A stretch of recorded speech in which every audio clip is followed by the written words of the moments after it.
Ahoy fellow tuners and welcome to TuneR, and nandito na tayo sa tapat ng Hobby Alley, and let's check inside kung ano ang bagong feature nitong EDSA Pasay Hobby Alley branch.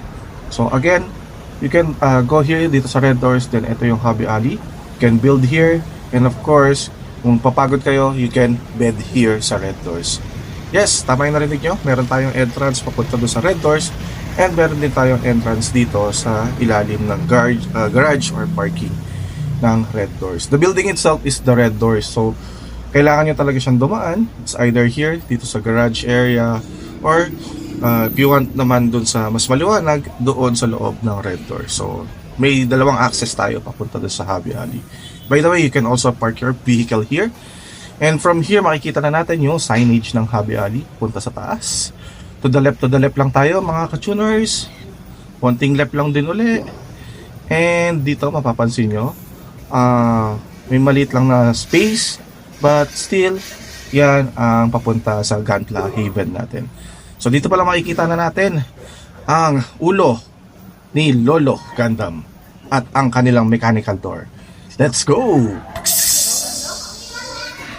Hello Hobby Alley, EDSA Pasay, the South Haven. And kung mapapansin nyo, ito yung bago nilang counter.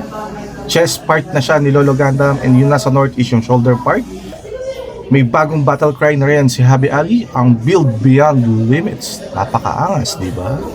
Siyempre hindi mawawala ang inyong builder's nest.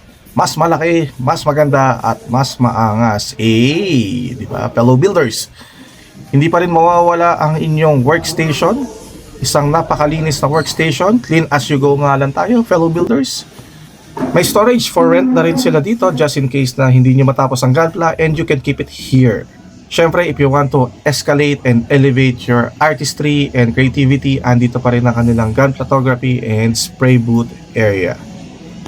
Of course, ang laging pinupuntahan sa Hobby Alley, itong wall mural ng lahat ng series ng Gundam. Dito mas malaki, mas maganda. Picture na #Hobby Alley. Siyempre, hindi mawawala ang kanilang pinagmamalaking Gundam-based themed wall. So, nandito ang kanilang large LED panel, pwede rin magpa-picture. Naglagay na rin sila ng Beyblade area for the Southern Bladers, or sa lahat ng Bladers na gustong pumunta dito. Everyone is invited, and take a try to let it rip and go shoot, take a spin. Of course, they're planning to have possible events here aside from Beyblade. And on this side naman po, ang battle between Bunso and Kuya, let it rip. Ayan, nag-go shoot na sila. Sino kaya mananalo? Anyways, ang talaga naman pinupuntahan natin dito sa shop ay ang kanilang stocks and stash, na talagang pagka binili natin, tinatago natin sa mga magulang natin at asawa. Available din ang kanilang tools and other toy line.